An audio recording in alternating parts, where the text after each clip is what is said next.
Hello दोस्तों, मैं हूँ गौरव और आज मैं बात करने वाला हूँ यूजीसी नेट जो है, उसके बाद डीएसएसबी हो गया, स्टेट लाइब्रेरी और सारे जो लाइब्रेरी से रिलेटेड आपके कंपटीशंस हैं और मतलब जॉब्स के लिए या फिर यूजीसी नेट हो गया इस सब में। तो ये बेसिक लाइब्रेरी के सारे हैं, ये जो आपके सारे कंपटीशन में पूछे जाते हैं। तो मैं चाह रहा था कि एक जगह जो है फ्री में भी लाइब्रेरी का सिलेबस पूरा एक्सप्लेन किया हुआ हो कि जो स्टूडेंट्स जो हैं पे नहीं कर पाते हैं किसी भी ये सब सब्सक्रिप्शंस के लिए, वो लोग यहाँ से पढ़ सकते हैं। तो ये जो है, तो हम लोग इसमें पूरा सिलेबस कवर करने वाले हैं। जितने भी लाइब्रेरी से रिलेटेड कंपटीशन हैं, जैसे केवीएस हो गया, केवीएस लाइब्रेरियंस होता है, फिर आपका डीएसएस भी है, फिर एनवीएस का भी लाइब्रेरी का एग्ज़ाम होता है, फिर जैसे बिहार लाइब्रेरियन का एग्ज़ाम अभी जो होने वाला है। तो ऐसे जितने भी एग्ज़ाम्स होते हैं लाइब्रेरी के, यूजीसी नेट वगैरह, ये आपके सारे एग्ज़ाम्स में आपके काम आएंगे। तो चलिए शुरू करते हैं। तो हमारे चैनल को ज़रूर सब्सक्राइब कर लें, और अगर आप लाइब्रेरी से रिलेटेड, आप जैसे प्रोफेशन में हैं, पीएचडी कर रहे हैं, स्टूडेंट्स हैं, कुछ भी हैं, तो हमारे इस जो है जो फैमिली को, प्रेप हारमोनी LIS को ज़रूर सब्सक्राइब करें। तो ये हमारा आपका चैप्टर 1 है। तो ये हम मिनिमम इसमें 100 चैप्टर्स लाएंगे, तो आप ज़रूर सब्सक्राइब करके रखिए। चलिए शुरू करते हैं। तो देखिए, सबसे पहले शुरू करते हैं, मैं एक्सप्लेन करूँगा data, information, knowledge and wisdom. तो ये बहुत इंपॉर्टेंट टॉपिक है, क्योंकि ये मॉडर्न टाइम्स जो है ना, जैसे इंडस्ट्रियलाइजेशन हो गया, तो इंडस्ट्रियलाइजेशन जो है ना धीरे धीरे जैसे आगे बढ़ रहा है, तो वो आपका, जैसे अंबानी का आपने सुना होगा कि data is the new oil. कि अब डेटा, जैसे आप सुनोगे कि आर्टिफिशियल इंटेलिजेंस हो गया, मशीन लर्निंग हो गया, ये सब जितने भी जो अब टूल्स बन रहे हैं जैसे कंप्यूटर पे, ये सारे आपको डेटा बेस्ड ही हैं। और देखोगे अभी जितनी भी आपकी कंपनी जो है, top companies of the world, वो डेटा पे ही काम कर रही है। तो इसको इंफॉर्मेशन सोसाइटी भी कहते हैं, या इंफॉर्मेशन एज भी आप कह सकते हो। तो ये डेटा से रिलेटेड है, जिसमें मेन एम्प्लॉयमेंट जो है वो आपका इंफॉर्मेशन से रिलेटेड, डेटा से रिलेटेड होता है। और इकोनॉमी भी जो है, सर्विस सेक्टर जिसको मान के आप कह सकते हो, वो सारा डेटा से ही रिलेटेड है। तो देखो, data, information, knowledge and wisdom. Data से जो है आप जो जैसे रॉ डेटा हो गया, उससे आपका इंफॉर्मेशन बनता है। इंफॉर्मेशन जो है एकत्रित होता है, और वो किसी तरह आप उसको शेप देते हैं, तो नॉलेज बनता है, और नॉलेज ही बढ़ के आगे चल के जो है विजडम बनता है। तो देखो, data, information, knowledge and wisdom represents a continuum of intellectual development. Intellectual development क्या होगा? जैसे इंटेलेक्ट मतलब बुद्धि कह सकते हो आप, development and are products of the human mind. तो ह्यूमन माइंड का प्रोडक्ट्स कैसे है? क्योंकि आप जिस तरह से डेटा को सेव करना चाहते हो उस तरह से सेव कर सकते हो, है ना। तो वो आखिर बना तो ह्यूमन ही रहा है ना। These elements are evaluated on an ascending scale of values, where data holds the least value and wisdom represents the greatest value. समझ गए ना, कि डेटा जो है ये आपका इंफॉर्मेशन में कन्वर्ट होगा, इंफॉर्मेशन जो है सो नॉलेज में कन्वर्ट होगा, और नॉलेज ही जो है आपका लास्ट में विजडम बनता है। तो वही, तो ये जो डेटा जो है सो लीस्ट में आता है, और विजडम जो होगा ग्रेटेस्ट वैल्यू में आ गया। चलिए अब देखिए डेटा पे। तो देखिए बहुत सारे एग्जाम्स में ऐसे पूछ देता है कि जैसे math the following, UGC net में भी पूछता है कि डेटा जो है सो कौन से लैंग्वेज से लिया गया है। तो डेटा जो है सो लैटिन से लिया गया है। आपको नहीं याद रहेगा कि लैटिन, ग्रीक की कौन से लैंग्वेज में, तो ऐसे याद कर सकते हो। जैसे ड्राइविंग लाइसेंस, ये याद करो DL, डेटा और लैटिन। ठीक है जी, याद हो जाएगा। अब देखो, the word data originates from Latin and it literally means any thing that is given. कि जो भी कुछ दिया हुआ है, कोई मतलब कैसा भी डेटा हो सकता है। मानो कि जैसे टेम्परेचर का डेटा कहीं दिया हुआ है तो 1 वीक का, तो कुछ भी अगर लिखा हुआ है, मानो कि मैंने ABC लिख दिया कहीं पे भी, तो ये भी डेटा हुआ, भले ही इसका कोई मीनिंग नहीं निकल रहा है, लेकिन डेटा तो है ना। ठीक है, anything that is given, it encompasses facts, figures, letters, symbols, words, charts and graphs representing ideas, objects और कंडीशंस। तो ये सारे डेटा हो गए, समझ गए। अब देखो डेफिनेशंस ऑफ डेटा, तो Webster third new international dictionary जो है तो डेटा को कैसे डिफाइन करता है। देखो डेटा इज समथिंग गिवन और एडमिटेड, जैसा हमने पहले एक्सप्लेन किया था, फैक्ट्स और प्रिंसिपल्स ग्रांटेड और presented forming the basis of inference और आर्गूमेंट और फॉर कंस्ट्रक्टिंग अ सिस्टम। समझ रहे हो कि फैक्ट्स और प्रिंसिपल्स कहीं पे जो आप जो कुछ भी जैसे प्रिंसिपल बना रहे हो तो वो भी किसी डेटा पे ही बना रहे होगे ना। जैसे कोई जैसे मान लो कि कहते हैं sun rises in the east, तो आपका डेटा है ना आपके पास कि हमेशा सन जो है सो ईस्ट में ही राइज करता है। जैसे बाउएंसी प्रिंसिपल हो गया, कुछ भी आर्किमिडीज प्रिंसिपल हो गया, तो ये सारा प्रिंसिपल जो है सो फैक्ट्स और डेटा पे ही बेस्ड है। समझ गए, कोई भी इन्फेरेंस आप निकाल रहे हो, इन्फेरेंस मतलब क्या होता है कि आप फाइनल ऑब्जर्वेशन कह लो इन्फेरेंस, या आर्गूमेंट कुछ भी कर रहे हो, तो ये सारा डेटा बेस्ड ही होता है फैक्ट्स वगैरह। तो ये सब इम्पॉर्टेंट है जानना, अगर याद कर सकते हो तो आप कर लो, अदरवाइज केवल सुन लो। ऑक्सफोर्ड इंसाइक्लोपीडिक इंग्लिश डिक्शनरी, देखो मैं इतना ज़्यादा एक्सप्लेन करके इसलिए भी पढ़ा रहा हूँ क्योंकि मोस्ट ऑफ द जो आप लोग में से स्टूडेंट होंगे वो लोग बस डिग्री लेके पास करके आए होंगे। आप उतना सीरियसली लाइब्रेरी साइंस को कोई नहीं पढ़ता है जहाँ तक मैंने देखा है। तो इसलिए एटलीस्ट ये आप पढ़ लो जिससे फ्यूचर में हमारे देश में लाइब्रेरी प्रोफेशनल्स अच्छे बनेंगे। ठीक है जी, इसलिए मैं पूरा अच्छे से डिटेल में पढ़ाऊँगा। जैसे ABCD से लेके मैथ्स का आपका इंटीग्रेशन तक पढ़ाते हैं ना, उस तरह से मैं कोशिश करूँगा कि जिससे किसी को कुछ भी अगर नहीं आता है ना लाइब्रेरी साइंस का, तो भी वो पूरा अगर लेक्चर्स देख जाए तो वो लाइब्रेरी साइंस का एटलीस्ट अच्छा खासा आ जाएगा, मैं ये प्रॉमिस करता हूँ आपको। देखो तो ऑक्सफोर्ड इंसाइक्लोपीडिक इंग्लिश डिक्शनरी कहता है नॉलेज नोन फैक्ट्स और things used as a basis for inference और रेकनिंग। समझ गए, तो कोई भी नोन फैक्ट्स है या थिंग्स है जिससे जो है आप कोई इन्फेरेंस निकाल सकते हैं, तो वो आपका डेटा कहलाता है। अब देखो यूनेस्को कैसे डिफाइन करता है। देखो यूनेस्को का कोई भी डेफिनेशन होना, यूनेस्को का कोई फैक्ट्स हो उससे रिलेटेड, तो वो ज़रूर याद करना। क्यों मैं कह रहा हूँ, क्योंकि यूनेस्को और लाइब्रेरी साइंस का जो है तो बहुत पुराना कनेक्शन है। ठीक है जी, तो देखो मतलब बहुत फंडिंग किया है इन्होंने, कितना सॉफ्टवेयर्स बनवाया है वगैरह वगैरह। तो देखो डेटा आर फैक्ट्स कंसेप्ट्स और instructions formalise for communication interpretation और प्रोसेसिंग बाय ह्यूमन और ऑटोमेटिक मीन्स। समझ गए, तो ह्यूमन मीन्स तब तो समझ गए जो मैंने एक्सप्लेन किया। अब ऑटोमेटिक मीन्स जो है कैसे होगा, डेटा ऑटोमेटिकली कैसे होगा एकत्रित, तो मैं उसका एग्जांपल दे रहा हूँ। जैसे मान लो कि AQI आपने सुना होगा। AQI क्या होता है, एयर क्वालिटी इंडेक्स जो होता है, जिससे आपने सुना होगा जैसे 400 प्लस चला गया तो बहुत हल्ला होने लगता है कि यार अब तो मतलब रहने लायक है ही नहीं, सांस लेने वाला। बहुत बार देखोगे 60 से नीचे रहता है तो ग्रीन साइन वगैरह बना रहता है। तो ये सब जो है, तो एयर क्वालिटी इंडेक्स कोई आदमी बैठ के चेक नहीं करता है ना, वो आपका जो होता है कि ऑटोमेटिकली मशीन जो है सो रीड करती है एयर क्वालिटी, और जैसे ना सिस्टम में स्टोर होते जाता है। उससे हम कोई इंटरप्रिटेशन वगैरह कर सकते हैं कि जो है वीकली कैसा हमारा रहा, एवरेज घटा या बढ़ा, ग्राफ्स बना सकते हैं, पाई चार्ट्स बना सकते हैं, है ना। उससे कोई आउटकम निकाल सकते हैं कि जो है आपका मतलब डेटा मतलब इतना से इतना के बीच में एयर क्वालिटी इंडेक्स हो गया है, सीवियर हो गया है। तो जैसे दिल्ली में ऑड इवन रूल वगैरह लागू करता था, तो ये सब जो है तो वहाँ पे ऑटोमेटिक मीन्स जैसे हो गया। ठीक है जी, चलते हैं नेक्स्ट स्लाइड पे। अब देखो कैरेक्टरिस्टिक्स ऑफ डेटा में क्या क्या आता है। तो data is a unit of fact and serves as the raw material of information. समझ गए, यूनिट ऑफ फैक्ट है मतलब जैसे करेंसी का 1 रुपया हुआ एक यूनिट, वैसे ही डेटा जो है ना सो रॉ मटेरियल फॉर इंफॉर्मेशन जो हो गया उसका एक यूनिट है। तो इंफॉर्मेशन जो भी है वो डेटा से ही बनता है।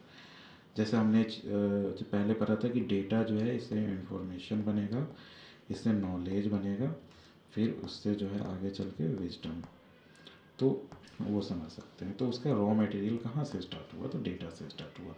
It is derive from observation, समझ गए। ऑब्जर्वेशन जैसे आप कोई एक्सपेरिमेंट कर रहे हैं, आपका ऑब्जर्वेशन बुक होगा तो वो आपका रॉ डेटा होगा। And experiences and can be either quantitative और क्वालिटेटिव। क्वांटिटेटिव और क्वालिटेटिव में क्या डिफरेंस होता है? क्वांटिटेटिव हो गया जिसमें आप कुछ काउंट कर रहे हैं, ठीक है। तो जैसे मान लो कि एयर क्वालिटी इंडेक्स के बारे में हम लोग बात कर रहे थे, तो एयर क्वालिटी इंडेक्स हो गया, तो ये क्वांटिटेटिव हुआ, समझ रहे हो कि आपका जो है सो इतना है, किसी नंबर में होगा, ठीक है जी, नंबर में। अब क्वालिटेटिव क्या हो गया? अब क्वालिटेटिव में कोई भी जहाँ पे क्वालिटी की बात हो, है ना, कि जैसे how good, how bad, very good, very bad, इस टाइप से, तो ये क्वालिटेटिव डेटा हो गया। तो ये डिस्क्रिप्टिव डेटा होता है, डिस्क्राइब किया गया होगा, समझ गए। अब इन साइंस डेटा में ऑल्सो भी ग्राफिकल डेटा भी होता है, जैसे आपने सुना होगा बार ग्राफ्स होता है, पाई चार्ट्स होता है, और भी डिफरेंट तरह के ग्राफ्स होते हैं, जैसे लाइन ग्राफ हो गया वगैरह वगैरह। तो ये सब ग्राफिकल भी हो सकता है डेटा। अब देखो प्रॉपर्टीज ऑफ डेटा क्या क्या है, ये सब बहुत इंपॉर्टेंट है, याद रखना आप, क्योंकि ये सब टर्म्स जो है ना, सो लाइब्रेरी से रिलेटेड टर्म्स है। ये सब जब तक टर्म्स को मीनिंग अच्छे से नहीं समझोगे तब तक लाइब्रेरी साइंस में कुछ नहीं कर पाओगे। क्यों? क्योंकि लाइब्रेरी साइंस बुक्स के सजाने वाला वो दुनिया जा चुका है। अब का लाइब्रेरी साइंस जो है ये प्योर डेटा बेस्ड है। Artificial intelligence, machine learning, database बनाना, कुछ जिसने मास्टर्स की होगी आप लोगों में ना, उन्होंने ज़्यादा पढ़ा होगा। तो आप देख रहे होगे सारा चीज़ सॉफ्टवेयर से है ना जी। तो चलो अब प्रॉपर्टीज ऑफ डेटा पे देखते हैं। एमेनेबिलिटी ऑफ यूज। एमेनेबिलिटी ऑफ यूज क्या होता है? तो data should B usable with in its context, समझ गए कि देखो एमेनेबल जो हुआ ना, तो किसी कंटेक्स्ट में डेटा दिया हुआ होता है, समझ लो। जैसे कोई मान लो कि विंटर है, तो विंटर में टेम्परेचर अगर नाप रहे हैं हम, तो टेम्परेचर हो गया, तो टेम्परेचर कैसे जो हो गया किसी मंथ का दिया होगा, है ना। तो ये जो है सब आपका एमेनेबिलिटी में आ गया, समझ गए। अब clarity, data must be display clear and unambiguous meaning, समझ गए कि उसके क्लियर मीनिंग होना चाहिए, कि कोई तो मीनिंग निकले ना, कि अगर जैसे मैंने बताया कि टेम्परेचर दिया हुआ है किसी मंथ का, तो वो टेम्परेचर से कुछ तो मीनिंग निकलेगा ना, कि मान लो कि जो रोज़ जो है सो 6 PM में आपका आप जैसे टेम्परेचर मेजर कर रहे हो, या फिर सनलाइट जब मेजर कर सकते हो, या फिर सन के कितने बजे होगा वो आप जैसे मेजर कर सकते हो, तो रोज़ किसी खास टाइम का होगा, तो वो क्लैरिटी डेटा से निकलना चाहिए। जो आपका डेटा है उसका कोई मीनिंग, क्लैरिटी निकलना चाहिए। अब देखो एक्यूरेसी, एक्यूरेसी डेटा एक्यूरेट भी होना चाहिए। आपका माल फंक्शनिंग है अगर किसी इक्विपमेंट में, तो एयर क्वालिटी इंडेक्स सही नहीं आएगा। तो वही accuracy of data is very important. नहीं तो आप सोच रहे हो कि आपका डेटा अगर एक्यूरेट नहीं है, तो आपका एवरेज से लेके सारा जो भी इन्फेरेंस करोगे आप, वो सारा ही गलत आएगा, उसका कोई मीनिंग ही नहीं है रिजल्ट निकालने का। तो precision is essential for effective application. तो किसी डेटा को एप्लीकेशन में यूज करोगे तो उसके लिए प्रिसाइज डेटा होना बहुत इंपॉर्टेंट है। अब देखो essence, data should be refined to prevent valuable insights. Refining of data क्या होगा कि कोई जैसे मान लो कि आप जैसे चैट जीपीटी बहुत फेमस हो चुका है, तो चैट जीपीटी में कोई आप अगर मान लो कि जो है 1 महीने का डेटा अपलोड कर रहे हैं किसी, जैसे सनसेट का या सनराइज का, तो उस हिसाब से जो है आपका जो आपके पास डेटा है, तो सनसेट का डेटा है, तो उसको रिफाइन करके आप जो है कुछ उसका मीनिंग निकाल सकते हो, जिससे वैल्यूएबल इंसाइट्स निकले। जैसे अब जो है सो आपका सनसेट पहले हो जा रहा है, तो इसका मीनिंग क्या होगा कि आपका दिन जो है छोटा हो रहा है। तो ये टाइप से कुछ वैल्यूएबल इंसाइट्स निकलना चाहिए डेटा से। अब देखो इन्फॉर्मेशन, तो मैंने चेन जो बताया था, डेटा, इन्फॉर्मेशन, उसके बाद नॉलेज और विजडम, तो हम लोग इसी तरफ बढ़ रहे हैं। तो डेटा आप समझ गए। अब इन्फॉर्मेशन पे आते हैं। तो देखो इन्फॉर्मेशन, तो term information derives from the Latin words फॉर्मा एंड फॉर्मेशियो। तो वहाँ पे भी क्या था, डी एल मैंने बताया था, डेटा लैटिन से आया था, तो याद कर लो डेटा के बाद जो होगा इंफॉर्मेशन, तो ये भी लैटिन से ही है, तो ये आप याद कर सकते हो। कितने बार यूजीसी नेट में जो है ऐसा मैच द फॉलोइंग पूछा गया है, इसलिए मैं कह रहा हूँ।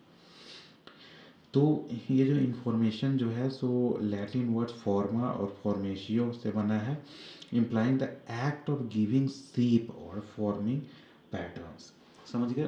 तो कोई जैसे मान लो कि ऐसे मैं जो समझने के लिए बता रहा हूँ, जैसे ये 4 पॉइंट्स दिया गया है, ठीक है जी। अब चारों अलग अलग जैसे कोऑर्डिनेट्स हैं मान लो कि हमारा, तो इसको चारों को अगर मिलाया जाता है तो ये मान लो कि स्क्वायर अगर बन गया, तो ये स्क्वायर के कोऑर्डिनेट्स दिए हुए थे।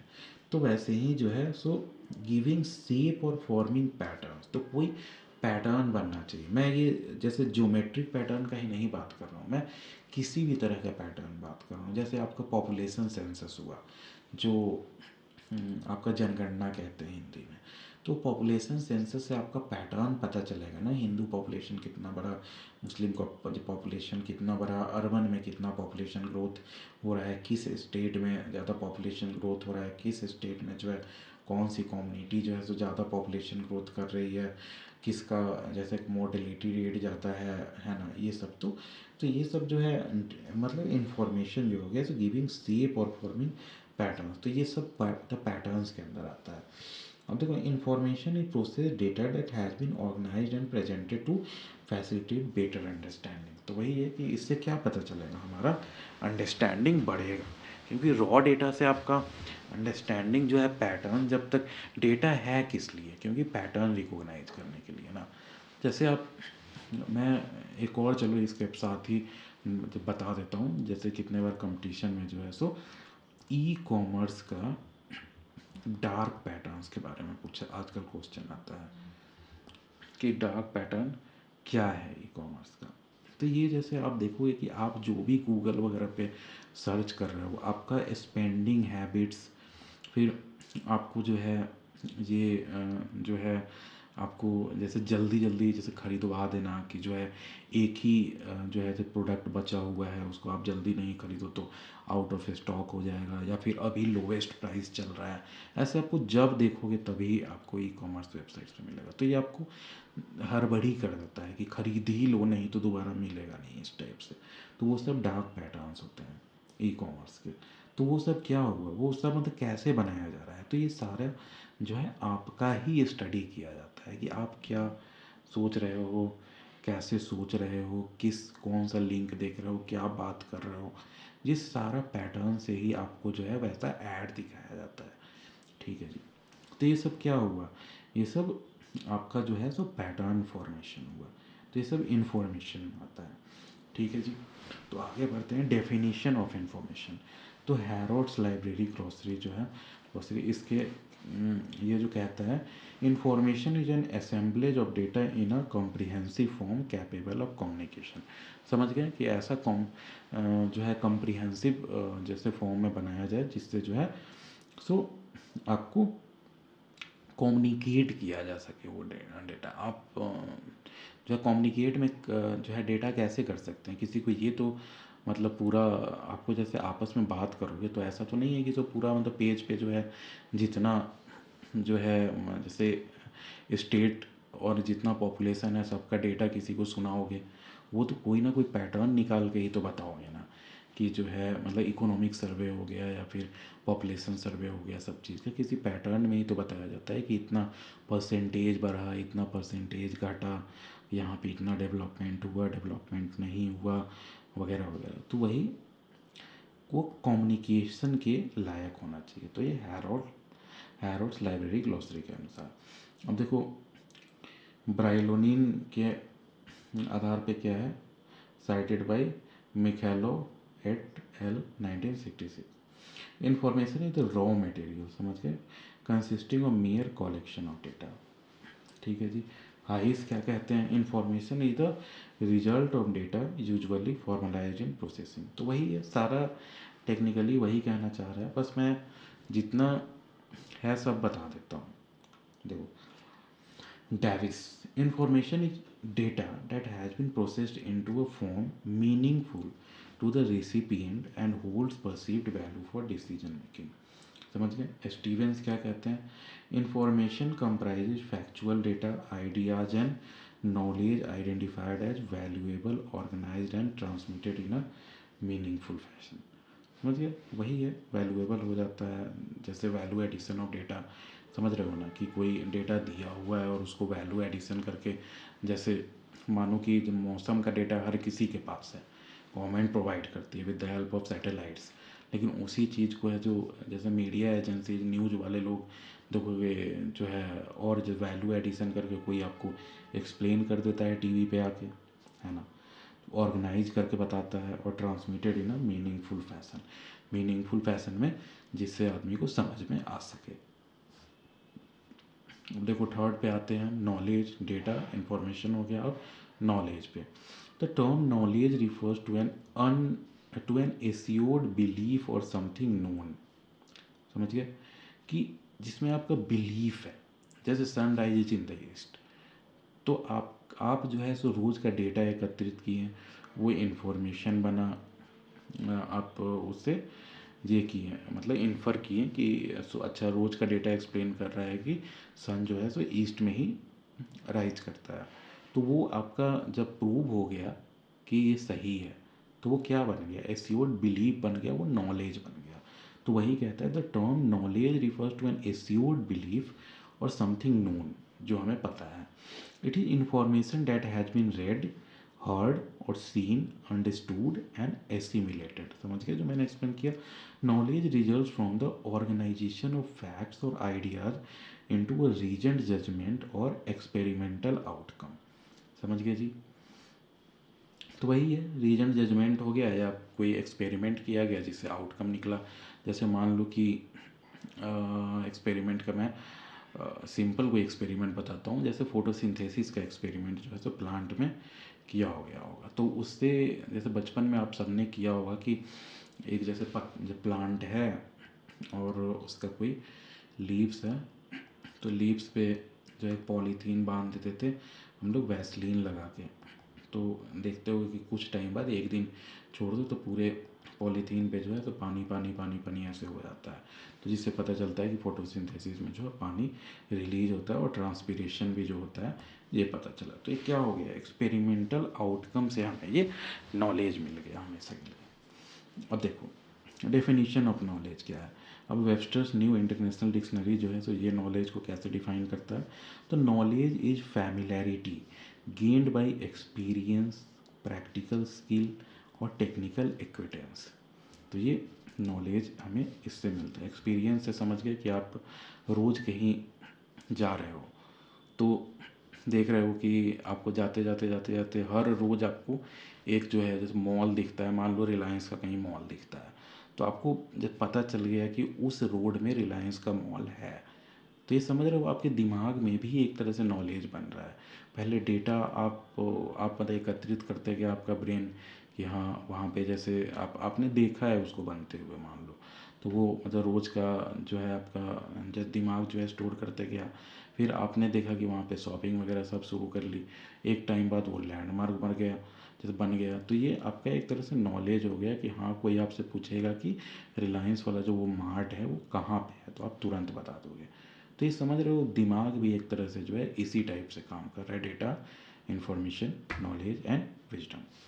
समझ गए? ये एक्सपीरियंस हो गया, प्रैक्टिकल स्किल जैसे समझ ही रहे हो, आपको जैसे स्पून से खाना देख लो, और टेक्निकल एक्विटेंस समझ गए हो, जैसे बीटेक कर रहे हो, कुछ भी कर रहे हो, सीख रहे हो कोई सॉफ्टवेयर चलाना, तो नॉलेज हो गया। वेबस्टर कैसे डिफाइन करता है? एक्विटेंस विथ फैक्ट, वही है फैक्ट के आधार पे, the state of being aware of something और पॉजेसिंग इंफॉर्मेशन। वही बात है, अवेयर होना किसी चीज़ का है, कोई इन्फॉर्मेशन आपके पास है तो उससे तो वो नॉलेज हो जाता है। अब कैरेक्टरिस्टिक ऑफ नॉलेज क्या हो गया? तो डायनेमिक, तो कंटिन्यूसली ग्रोइंग एंड इवॉल्विंग। समझ रहे हो? इसका मैं एग्जांपल इस तरह से देना चाहूँगा कि मान लो कि डायनेमिक कैसे है नॉलेज, तो मान लो एस्ट्रोनॉमी। एस्ट्रोनॉमी में एक टाइम था जब गैलीलियो वगैरह हो गया, तो इस टाइप के जो थिंकर्स थे, एस्ट्रोनॉमर्स थे, वो कुछ जैसे बोल गए हैं कि सूरज के चारों ओर पृथ्वी चक्कर लगाता है, तो लोग उनको मार भी दिए कितने बार। तो ये क्योंकि उस समय नॉलेज जो था उतना था ही नहीं, लोग विचक्राफ्ट तक में विश्वास करते थे उस वो सब मायने में। आप देखो तो इंडियन सोसाइटी भाई साहब बहुत तेज रही है, और वो किसी को मारी नहीं है ये सब टाइप से। जैसे इस्लाम में देखो, वेस्ट में देखो, क्रिश्चियनिटी में भी, कि जैसे कोई कुछ बोल दिया तो उसको मार ही दिया गया। तो अब देखो उससे बढ़ते बढ़ते बढ़ते बढ़ते ये कितने लोग जैसे फ्लैट अर्थ थियरी पे भी विश्वास करते हैं कुछ रिलीजन्स में।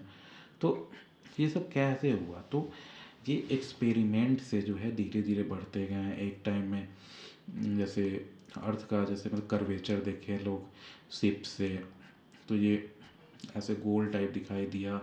फिर जो और हमारे पास रॉकेट्स आए, सैटेलाइट्स आए, फिर हम लोग धीरे धीरे जो है मार्स पे भी गए, मून पे भी गए। तो अब समझ रहे हो कि हमारा धीरे धीरे जो है एस्ट्रोनॉमी का नॉलेज जो है सो बढ़ते गया। पहले जो बहुत चीज़ हमें गलत लगता रहा होगा, वो अब धीरे धीरे, जैसे लार्ज हैड्रॉन कोलाइडर देख लो, कितने जो है मतलब पार्टिकल्स जो है स्टेट ऑफ मैटर में जो इतने मतलब नैनो सेकेंड से भी कम टाइम के लिए अपीयर होते हैं कि जिन्हें हम समझ ही नहीं पाए हैं। तो अभी बहुत चीज़ हमें जानना है। एज अ सिविलाइजेशन हम लेस देन 1% अभी तक जान पाए हैं। 1% भी क्या यार, we know nothing about the universe. बस आपस में हम लड़े जा रहे हैं बस पागलों की तरह। तो वही है, एस्ट्रोनॉमी जो है so dynamic, continuously growing and evolving है, इवॉल्व करते जा रही है। स्ट्रक्चर्ड होता है knowledge, coherent and significants in it organisation. Structured समझ गए ना? अब देखो एक्शनेबल है, तो आप कोई डिसीजन ले रहे हो वो नॉलेज के आधार पे लेते हो। इसीलिए कहा जाता है कि जैसे पढ़ाई कर लो तो आप जो डिसीजन लोगे, जैसे मान लो कि ऑप्शन में ही टिक लगा रहे हो आप, तो आप अगर पढ़े हुए हो, सुने हुए हो, बेसिक कुछ भी पता है, तो आप एडुकेशनल गेस लगाओगे। नहीं तो जैसे क्या तुक्का मारोगे। तो एडुकेशनल गेस से ही कोई भी कंपटीशन निकलता है, क्योंकि 100% किसी को नहीं आता है, यू ऑल नो। तो वही एक्शनेबल कह सकते हैं उसमें। Form the basis for action and decision making. अब इंडिविजुअलाइज मतलब नॉलेज हर किसी का यूनिक होता है। टीचर अगर क्लास में एक ही टॉपिक पूरे क्लास को पढ़ाता है, तो हर कोई अलग अलग तरीके से ग्रैब करता है, हर कोई अलग अलग परसीव करता है उसको। समझ रहे हो ना? तो यूनिक टू ईच पर्सन दो ट्रांसफरेबल थ्रू कम्युनिकेशन। समझ गए? कम्युनिकेशन, जैसे मान लो पुराने ज़माने में ऋग्वेद वगैरह के टाइम में देख लो कितने, जब लिखने का साधन नहीं था तो हम लोग कैसे मंत्रोच्चारण के से गुरुकुल वगैरह में एक जनरेशन टू नेक्स्ट जनरेशन जो है याद करा करा के जो है नॉलेज ट्रांसफ़र किया जाता था। समझ गए? अब देखो विजडम पे आते हैं। तो विजडम क्या है? तो विजडम वही है, जैसे क्या मैंने बताया था, डेटा, इंफॉर्मेशन, नॉलेज, फिर इसके बाद विजडम। तो वही लास्ट है ये विजडम वाला। तो wisdom is a distilled and integrated knowledge and understanding that combines experience, insight and good judgement. समझ गए ना? विजडम मतलब बुद्धि हुआ। जैसे आप मान लो कि अपना एक्सपीरियंस, जैसे मैं सिंपल एग्जांपल दूंगा। आप फर्स्ट टाइम कहीं जॉब करने जाओगे, तो आप बहुत चीज़ मतलब ऑब्जर्व करोगे। किसी जैसे कम्युनिकेशन जो है तो स्किल आपका उतना नहीं होगा। आपसे जो ऑफिसर्स हैं उनके साथ कैसे बात करनी है, कब झूठ बोलना है, कब सही बोलना है, मतलब सब चीज़ आप मतलब किससे कितनी बात करनी है उस डिपार्टमेंट में, कौन जो है आपका इधर से उधर बात कर रहा है, कौन आपका बात बॉस तक फैला रहा है। यू गेट द पॉइंट मैं क्या कह रहा हूँ? तो ये सारा आप एक्सपीरियंस और जजमेंट के आधार पे आप मतलब ये करोगे ना, अपना बुद्धि लगाओगे। तो वहाँ भी आपका वही चीज़ फॉलो हो रहा है। डेटा गैदर किया गया, इन्फॉर्मेशन में सेव दिया गया, फिर आपको नॉलेज हुआ, उससे आप विजडम प्राप्त किए, जिसके बाद आप जो है उसी आधार पे नेक्स्ट स्टेप्स लोगे। तो it represents the highest intellectual attainment and serves as the foundation for developmental processes. समझ गए? अब देखो की इनसाइट्स। तो wisdom involve the practical application of knowledge. समझ गए कि नॉलेज का जो प्रैक्टिकल एप्लीकेशन हुआ वही तो विजडम हुआ, कि आप किसी को गाइड भी कर रहे हो, फ्यूचर में। तो वो प्रैक्टिकल आपका जो नॉलेज होगा उसी के आधार पे आप कुछ गाइड करोगे। मतलब एक जो कहते हैं ना कि सुनो सबका लेकिन करो अपने मन का, तो अपने जो मन का जो किया गया वो क्या हुआ, वो विजडम हुआ। और सुनो सबका मतलब क्या हुआ, यही डेटा, इंफॉर्मेशन, नॉलेज, जो हर तरह से। अब देखो, while information depends on humans for its existence, समझ गए, wisdom transcends this dependency and resides in the cumulative intellectual assets of humanity. इसका मीनिंग क्या होगा कि देखो, विजडम ट्रांसेंड्स द डिपेंडेंसी, मतलब आपका जो बुद्धि है, मान लो कि आप जैसे एपीजे अब्दुल कलाम हुए, तो एपीजे अब्दुल कलाम का डेवलप किया हुआ मानो कोई रॉकेट है। अब उस रॉकेट को जो है, वो एपीजे अब्दुल कलाम ही तो आज तक नहीं सारा मिसाइल डेवलप किए कर रहे हैं ना। तो अब मान लो कि उन्हीं के विजडम को आगे कोई और आदमी अपना विजडम ऐड करके और बेटर बनाया, या उन्हीं से इंस्पायर होकर प्लेटफॉर्म, दूसरा प्लेटफॉर्म डिज़ाइन किया गया। तो क्या हुआ कि एपीजे अब्दुल कलाम का ऐसा तो नहीं है कि विजडम ख़त्म हो गया, उनका विजडम आज तक यूज तो हो रहा है ना। समझ रहे हो मैं क्या कह रहा हूँ? या तो जैसे चाणक्य हुए, तो चाणक्य नीति हम आज भी जो है पढ़ते हैं। कितने लोग जो कहते हैं कि सरकारें आज भी चाणक्य नीति जो फॉलो करती हैं, कितना जैसे कहा जाता है कि दुश्मन का दुश्मन दोस्त होता है, तो ये सब चाणक्य नीति का ही यूज है। तो ये सब, तो आखिर चाणक्य कब आए और आज तक उनका जो है फिलॉसफी और विजडम यूज हो रहा है। तो वही कह रहा है कि ये this transcends the dependency and resides in the cumulative intellectual asset, समझ रहे हो, ऑफ ह्यूमनिटी। क्यूमुलेटिव किसको कहते हैं कि जो ऐड होते जाए और बड़ा होते जाए, एक्यूमुलेट होते होते क्यूमुलेटिव, समझ गए। तो भाई वो विजडम हुआ। अब देखो, इंफॉर्मेशन लाइफ साइकिल पढ़ते हैं, तो अब आप क्या सीख गए, डेटा, इंफॉर्मेशन, नॉलेज और विजडम। अब देखो, इंफॉर्मेशन लाइफ साइकिल का क्या होगा कि इंफॉर्मेशन जो है सो आपका कैसे जनरेट होगा और कैसे ख़त्म होगा, मतलब चलो देखते हैं। तो the information life cycle represent the progression of information from its creation to its utilisation. समझ गए कि इंफॉर्मेशन वही है, तो इंफॉर्मेशन कैसे क्रिएट होगा, तो ये सबसे पहले जो है एक तरह से डेटा से क्रिएट हुआ रहेगा। तो अब इंफॉर्मेशन क्रिएट होने के बाद जो है सो यूटिलाइज कैसे किया जाएगा, यहाँ तक पढ़ेंगे। देखो, क्रिएशन, तो information is generated through research. समझ गए कि आप कोई एक्सपेरिमेंट कर रहे हो, आपका नोटबुक है या फिर डेटा बुक है, एक्सपेरिमेंटल बुक जो भी कह लो, उससे इंफॉर्मेशन जनरेट होता है। गवर्नमेंट एक्टिविटीज़ जो हो गया, जैसे क्या हो गया, तो गवर्नमेंट सर्वे करती है, या फिर गवर्नमेंट मान लो कि सब्सिडी बांटी, तो कितने लोगों तक गया, कौन से कम्युनिटी तक गया, तो ये सारा जैसे गवर्नमेंट एक्टिविटीज़ का इंफॉर्मेशन हो गया। सर्वे समझ ही रहे हो, जैसे सर्वे किया जाता है। इंडस्ट्रियल डेटा, आप समझ रहे हो कि स्टील प्रोडक्शन जैसे हो रहा है, तो कितने टेम्परेचर पे जो है स्टील अच्छा बना, बुरा बना, मैं ऐसे भी एग्जांपल दे रहा हूँ। And creative work by authors, the author's इतना हास्य कवि हो गए, कोई कहानी लिखने वाले हो गए, कोई आर्टिकल्स लिखने वाले हो गए, रिसर्चर्स समझ गए आप, जैसे पीएचडी हो गए, साइंटिस्ट हो गए सब, एंड अदर कंट्रीब्यूटर्स। तो ये सब जगह से इंफॉर्मेशन जो है सो आपका जनरेट होता है। तो ये सब क्या है, वैसे प्राइमरी सोर्स ऑफ इंफॉर्मेशन है। अब देखो, प्रोडक्शन एंड डिसेमिनेशन, तो traditionally books and other physical formats where use, जिससे इंफॉर्मेशन जो है तो प्रोड्यूस करके ट्रांसफर किया जाता है। Today electronic dissemination via websites accelerates global transfer. तो वही सर जो समझ गए होंगे कि डेटाबेस जो है उससे आज के जो है दुनिया जैसे बढ़ रही है क्लाउड टेक्नोलॉजी की तरफ, तो क्लाउड टेक्नोलॉजी में देखो तो आपको अपना, you don't own anything now day, सब चीज़ तुम यूज ही कर रहे हो। फ़ोन भी देखो तो उसमें जब म्यूजिक स्ट्रीम कर रहे हो, सॉफ्टवेयर यूज कर रहे हो, उसका भी डेटा तुम्हारे फ़ोन में जैसे नहीं रह रहा है, वो भी डेटा जो है क्लाउड मतलब कंपनी के सर्वर में हो रहा है। आप केवल एक जो है फ़ोन लेके या फिर एक जो है ऐसा मतलब कंप्यूटर लेके, कीबोर्ड ले लेके, और आप क्या कर रहे हो, बस उसे यूजर इंटरफेस के थ्रू जो है सो केवल उस डेटा को आप मैनिपुलेट कर रहे हो, ट्रांसफ़र कर रहे हो, यूज कर रहे हो, जबकि डेटा कहीं और स्टोर है। तो वही है, तो डेटा डिसमिनेशन जो है आज के ज़माने में ईजी हो चुका है।